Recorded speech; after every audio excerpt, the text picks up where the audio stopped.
We were up against a monopoly competitor in the form of eBay and a monopoly competitor in the form of Visa and MasterCard. And there was a worry that they only needed to figure this technology out once, and we would be out of business. And so there was a lot of debate around these things. I tend to think it was the right decision in PayPal's case to sell, but I do think that whenever a decision gets made to sell a business, you are often making the decision to stop the innovation cycle in it.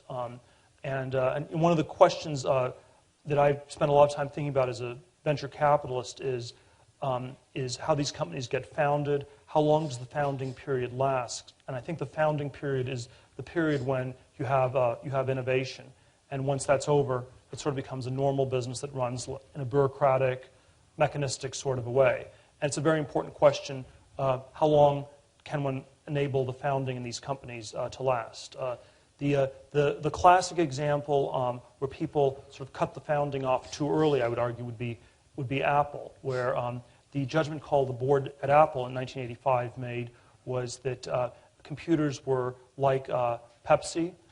It was just a marketing thing. There was going to be no more innovation in the computer industry. You could get rid of the founder, and you could replace the founder with sort of a someone who'd run the business in a much more predictable, mechanistic sort of a way. And that turned out to be a bit of a mistake.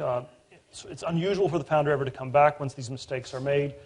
Sort of miraculously, Jobs came back and then we saw another 14 years of innovation, at least through 2011 in the case of Apple. And so I do think the businesses that are led by founders are the ones that are able to innovate. The ones that are not led by founders are generally not able to innovate.